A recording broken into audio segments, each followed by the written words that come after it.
Hello Cubers, this is July 6th, 2014. Welcome to VDC 4. We've taken on some pretty big issues in the last two videos, and as you can see clearly I thought it was time to sit down. This is going to be one of a series of videos because obviously one is not able to fit everything into 4 or 5 minutes given the topics that we've been talking about. So let's start with education and architecture. So in terms of crafting the best architecture possible, one has to start with the most basic, which is the education. Where does the initial impetus come from?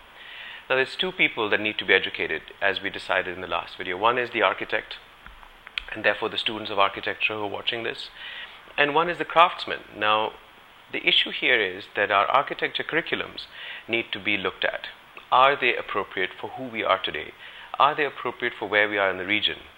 Our architectural curriculums in general look at some very old school traditional curriculums, no less, but from the West. How many of our curriculums really look at what Eastern cultures require? And it's fine to be inspired by the Ivy Leagues of the world and use their curricula. Of course, we need that for the basis, just as we look at inspiration from the great masters of the West in terms of architects. But maybe it's time for us to look at a synergizing of architectural curriculum in terms of maybe doing half the curriculum based on the past, based on Western curricula as we've been using them. And maybe the second half can include vocational education, not only for the craftsmen to come on board into universities and be taught with the students, but also for the students to get much more hands-on experience with the materials, with the craftsmen, and look east. Look at how India is dealing with their craftsmen and their revival of craft, and how they're taking their traditions and traditional craft, traditional ways of making furniture, making objects, using materials, and contemporizing it. I'm not saying that we don't need a revival in our own crafts industry, in our own handicrafts. We need that for sure. But revival of tradition for the sake of reviving tradition is not enough.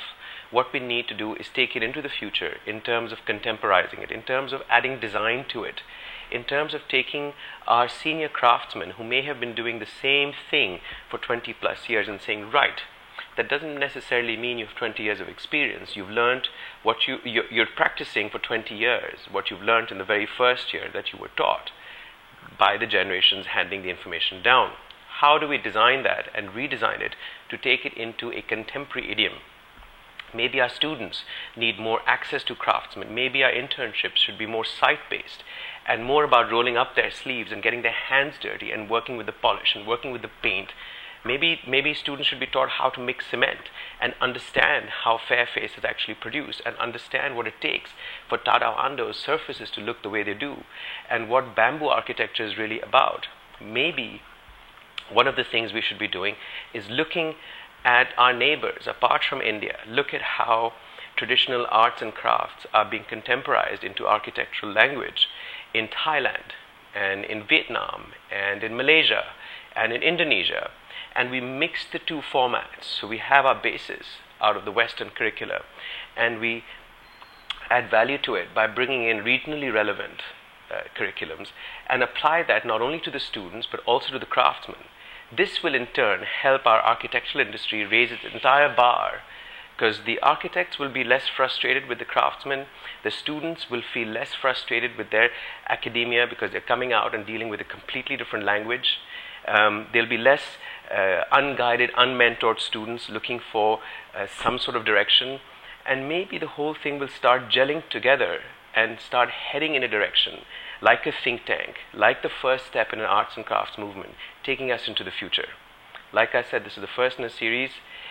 Your comments are going to guide the rest of these series, so feel free to respond to this, and I'll see you in the next video. Thank you.